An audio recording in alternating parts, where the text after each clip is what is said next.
This is a very, very tough situation. You have two peoples, two enemies who have fought a very tough conflict against each other. You have a terrorist organization on one hand that murdered a lot of innocent people. You've got an Israeli army that was defending itself on the other, that has learned a lot over the past couple of years. And then, of course, you have an innocent civilian population in Gaza that's caught in the middle. But we're here at the Civilian Military Cooperation Center, which we are announcing the opening of. You have Israelis and Americans working hand in hand to try to begin the plan to rebuild Gaza, to implement a long-term peace, and to actually ensure that you have security forces on the ground in Gaza, not composed of Americans, who can keep the peace over the long term. So we've got a lot of work left to do. This is going to take a very, very long time, but I think Steve Witkoff, Jared Kushner, and Admiral Cooper behind me have done an incredible job. I want to say just a couple of quick things, and then I want to turn it over to Steve Witkoff. Number one, the Israeli government has been remarkably helpful in this. I want to thank them, thank our Israeli partners, and all the folks particularly who are working hand in hand with their American friends here at the CMCC. And number two, I want to say that there is this weird attitude I've sensed in the American media and the Western media where there's almost this desire to root for failure, that every time something bad happens, that every time that there's an act of violence, there's this inclination to say, oh, this is the end of the ceasefire, this is the end of the peace plan. It's not the end. It is, in fact, exactly how this is going to have to happen when you have people who hate each other, who have been fighting against each other for a very long time. We are doing very well. We are in a very good place. We're going to have to keep working on it, but I think we have the team to do exactly that. So with all thanks to our partners, both in Israel, but all across the Gulf Arab states, Indonesia, the Turks, we are doing an amazing thing here, and I'm particularly proud of the American troops working at the command center who are coordinating this effort and making it possible. So with that, I want to thank Ambassador Steve Witkoff and turn it over to him to say a few things, and after everybody's said a few words, we'll take some questions. Thank you, guys. Steve? Well, thank you very much, Mr. Vice President. We're really proud of what's happened here. It's an amazing effort. It's a great coordination between our partners. We have a great team. Signing this deal up was a challenge in and of itself, but the implementation, that's where it really is going to be the most important. And I think we are exceeding where we thought we would be at this time. I think the Vice President has come out here. He sees that. The Secretary of State will be out here. I can't tell you what a privilege it is to work with the team that we have, with Jared, who's extraordinary, the President, of course, and the Vice President, and Admiral Cooper. I would also say this. We're learning so much here. This CMCC that we're setting up now, this is going to be used in other conflicts as we figure out all the intricacies of how to modulate a peace deal, go from war to peace. Lastly, in closing, I want to speak about the morning that me and Jared had. We met with 10 hostages and their families, and it was really an emotional moment. And I felt blessed to be in that room. Lots of tears, lots of people really, really grateful to President Trump for getting their children home, and you, of course, Mr. Vice President. And I want to observe that I didn't see any victims in that room. I saw strong people who have come out under very difficult circumstances. Their families are reunited, and they are so grateful. And it was just my privilege as an American to be there. Thank you. Great, thank you. Jared? Thank you. Thank you, Mr. Vice President. Thank you, Steve. First of all, we really appreciate your visit here. It's given a great boost of energy to everyone here, and your support through this whole effort has been really tremendous. What you see here today is really the opening of the CMCC. This has been something that's been envisioned by CENTCOM. Admiral Cooper will speak about that in a bit. But we always knew that the deal that we were working on would kind of have two phases to it. The first phase was obviously getting the live hostages out. We're currently making progress on the hostages, the bodies that are still there. I think almost half are out now, and we had very good meetings with the Israelis. I know the Vice President's here to put a lot of effort into that today to hopefully make sure we can complete that mission in phase 2. At the same time, the humanitarian aid, there's actually been surprisingly strong coordination between the United Nations and Israel. which is something that we've been able to help synthesize, get each other to air their concerns and to find out how we can do it better so that the aid reaches the people in Gaza and doesn't go into the wrong hands there. Finally, I'll say that there has already been a lot of efforts over the last years by really concerned people to think about what happens next in Gaza. And there's a lot of great things happening here. More will be released in the coming days, but the most important thing here is to figure out how you really get a good deconfliction coordination center. This really has been a startup. There's been a lot that's been done. It's amazing to think it's only been a week, but I actually, with the pace of work and the commitment of everybody, I think in a week from now you'll see even more progress. I want to echo what the Vice President said about how a lot of people are getting a little hysterical about different incursions one way or the other, but what we are seeing is that things are going in accordance. Both sides are transitioning from 2 years of very intense warfare to now a peacetime posture, and really thanks to Admiral Cooper, CENTCOM, and the CMCC to try to build that deconfliction mechanism in order to make sure that we can get to a proper de-escalation. We have some flags that we put up here. This is not fully representative of the countries that are here. It's happening very rapidly, that people are agreeing to come on board, agreeing to help. People really want to be a part of this, and it's just happening very, very quickly. So we'll try to continue to give the updates as it progresses, but really just thank you to the entire team here who's made all this possible. It's been a lot of sleepless nights, around the clock effort, and it's really been great coordination because everyone believes that it is possible to create something better in Gaza, and we have to believe it, we have to work hard for it, and if we all work hard to do that, then I do believe a great outcome is possible. Thanks, Chair. Admiral? Well, Mr. Vice President, thank you for joining us here today at the CMCC. Consistent with our Commander-in-Chief's direction, this facility will be the hub for the delivery of everything that goes into Gaza as we look to the future, delivering on the Commander-in-Chief's commitments. 200 of America's sons and daughters who wear the cloth of the nation have stepped up and are serving here. I just couldn't be prouder, and I know that you are as well. Thank you so much. Great.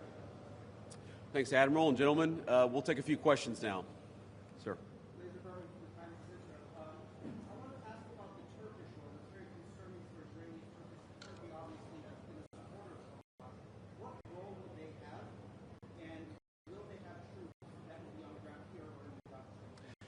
Well, I think first of all, what troops are on the ground in Israel is going to be a question the Israelis have to agree to, and I'm sure that Prime Minister Netanyahu will have opinions about that, but we think everybody has a role to play here. Some of that's going to be financial, some of that's going to be in reconstruction, some of that's just in communication with the various parties to ensure that this deconfliction process actually works and is implemented.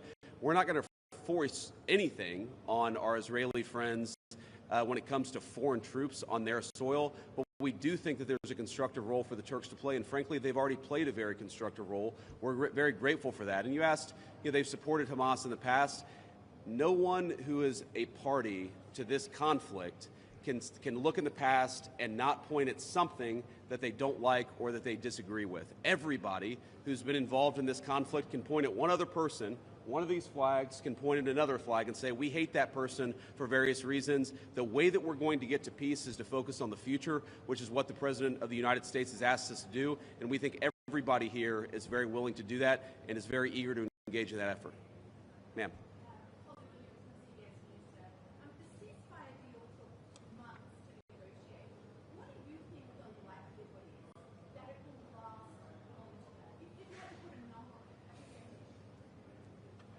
Well, Jared's the investor here. I'm not going to give you a percentage, but look, what we've seen the past week gives me great optimism the ceasefire is going to hold.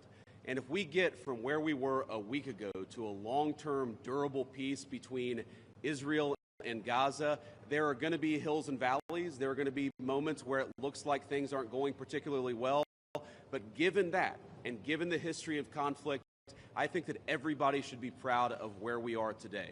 It's going to require constant effort. It's going to require constant monitoring and supervision. That's part of the reason that Admiral Cooper and his team is here, is to mediate these disputes, to mediate these disagreements as they come up. But look, right now, I feel very optimistic. Can I say with 100% certainty that it's going to work? No. But you don't do difficult things by only doing what's 100% certain. You do difficult things by trying, and that's what the President of the United States has asked us to do. Sir.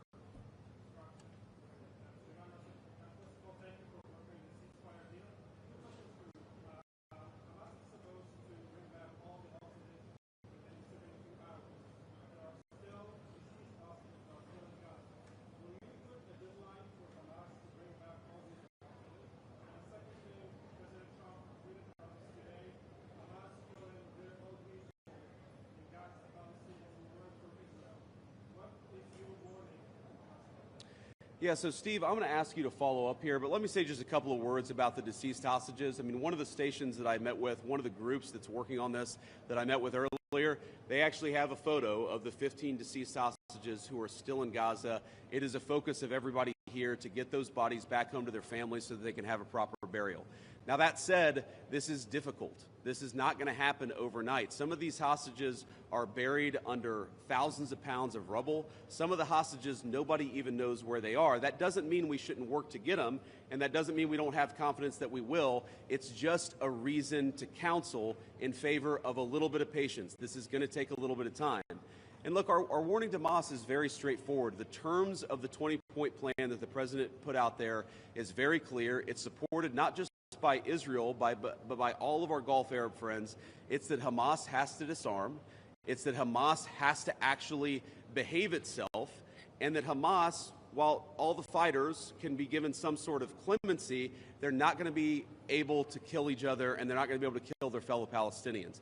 Now, again, that's going to take a little bit of time. We're talking about how to set up the security and humanitarian apparatus to put all this in place. But right now, where I stand, I feel confident that we're going to be in a place where this peace lasts, where it's durable. And if Hamas doesn't cooperate, then as the President of the United States has said, Hamas is going to be obliterated. Steve, do you want to add anything about the hostages? I think you said it, sir. Okay, great. Ma'am.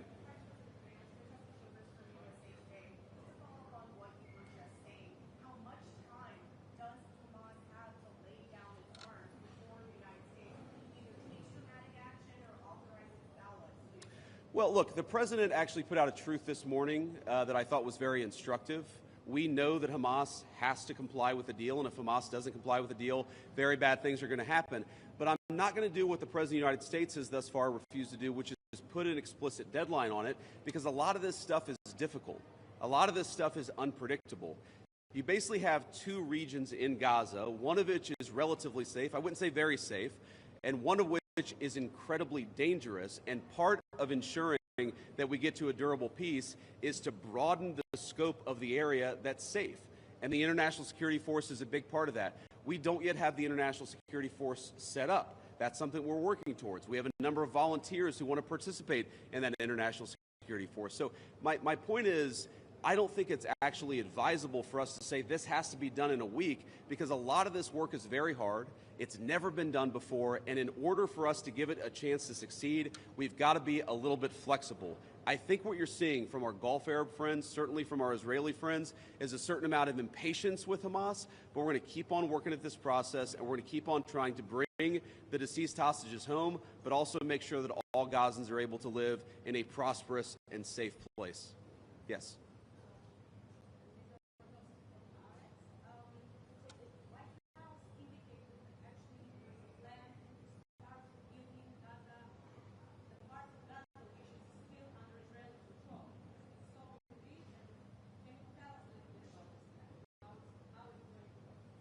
Yeah, Jared, do you want to say a few words about that? Great. So, first of all, no reconstruction aid, no reconstruction funds will be going into areas that Hamas still controls. And as far as the demilitarization goes, once the ISF is up, there needs to be a security force that they can feel safe from, that in order for it to be, the transition to be complete. So that needs to happen.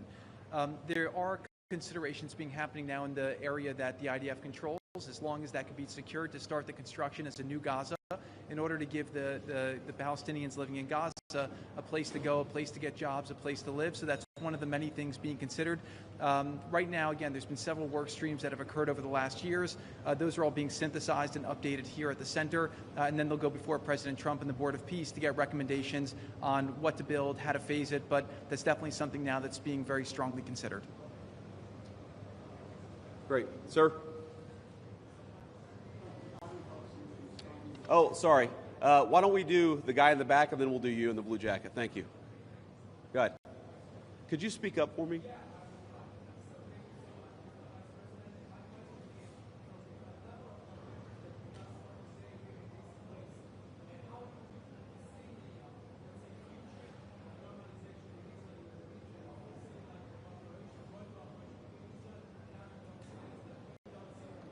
Yeah, well, You know, I think Steve put it best, which is that this model, I think, could serve for a foundation for normalization, not just in the Middle East, but across the world.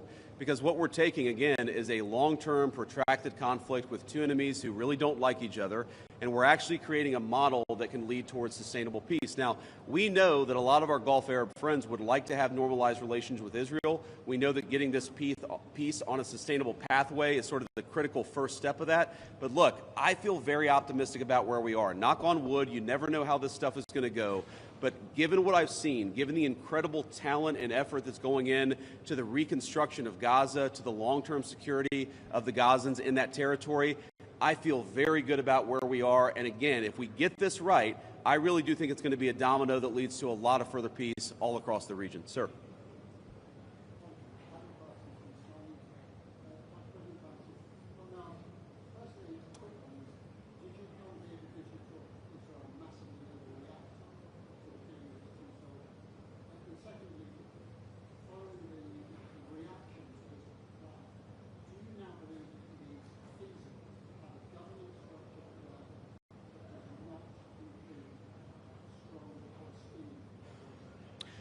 Well, so on the first question, no. My visit had nothing to do with events of the past 48 hours. We had actually tried to plan this visit, frankly, months ago, and now we thought this would be a good time to do it. It ended up working out. As you know, sometimes calendars are difficult, especially when you're the Vice President of the United States. But I wanted to come. I wanted to check in on things. I wanted to, talk to the troops who are working very hard to coordinate this massive relief effort. And I wanted to just see how things were going and put some eyes on it so I could call the President of the United States and actually, it's one thing to read about it. It's one thing to talk with Jared and Steve on the phone about what's going on the ground.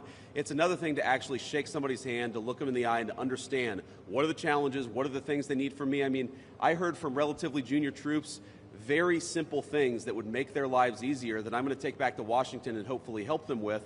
That's why you do a visit like this, not because of anything that's happening on the ground. On your question about what is the ultimate, authority in Gaza look like, I don't know the answer to that question. And I think what's so cool, what's so amazing about what these guys have done is that we're creating a governance structure that is very flexible to what happens on the ground in the future. We need to reconstitute Gaza. We need to reconstruct Gaza. We need to make sure that both the Palestinians living in Gaza, but also the Israelis are able to live in some measure of security and stability. We're doing all those things simultaneously. And then I think once we've got to a point where both the Gazans and our Israeli friends can have some measure of security, then we'll worry about what the long-term governance of Gaza is. Let's focus on security, rebuilding, giving people some food and medicine. If we get to the point where we're arguing exactly what the governance structure in Gaza is long-term, then we should pat ourselves on the back. That's a very good problem to have, but I won't anticipate that problem before we actually have it. I'll take a couple more and then we'll get moving. Ma'am. Could you speak up? Thank you.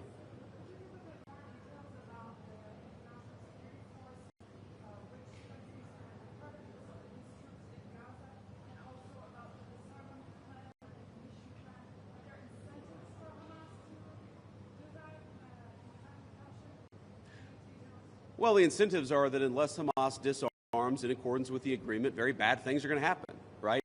And also the incentive is that if they disarm, there is a better future for everybody on the other side of it. But in terms of the international security force, Steve and Jared, Admiral Cooper, are working on that very issue right now. Remember, this peace deal was struck under the president's leadership literally a week ago. The hostages were returned, 6 days ago, 5 days ago? So we're in the phase now where we're actually starting to conceptualize what that international security force would look like. I think it's important for Americans to know a couple of things. Number one, there are not going to be American boots on the ground in Gaza. The President of the United States has made that very clear. All of our military leadership has made that very clear. What we can do is provide some useful coordination. How do you take, the Gulf Arab states, plus Israel, plus plus the Turks, plus the Indonesians, how do you actually get those folks to work together in a way that actually produces long-term peace? The only real mediators are the United States of America. And so that's the role that we're going to play. I think the American people should be proud of it, but they should know that there are going to be no American boots on the ground in Gaza. Sir, in the back.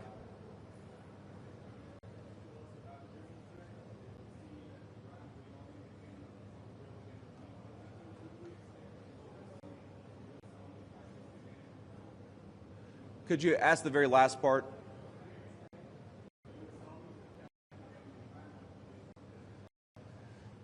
Well, I'm not going to make any announcements here today. The President of the United States has been very clear about our policy with regards to Iran. It's that he actually wants Iran to be prosperous. He wants to have good relations with the Iranians, but they cannot have a nuclear weapon. And so we're going to keep on using and exhausting every diplomatic means possible to try to ensure that Iran does not have a nuclear weapon. That's our focus, and that will remain our focus for the indefinite future. Let me just leave us with one final thought here. So I've been to Israel once in my entire life. I came for about 36 hours, and as a Christian, I think the world's Christians will know that this country, that this region of the world means a great deal to me. And at some point today, I hope to go, or at some point in the next couple of days, I should say, I hope to go to the Church of the Holy Sepulchre, which Christians believe is the site that Jesus Christ was crucified in. And I know that Christians have many titles for Jesus Christ, and one of them is the Prince of Peace. And I'd ask all people of faith, in particular my fellow Christians, to pray that the Prince of Peace can continue to work a miracle in this region of the world. I think that we have made incredible strides over the past week. We're going to have to make a lot more, but I think with your prayers, with God's providence, and with a very good team behind me, I think we're going to get it done. Thank you all. Take care.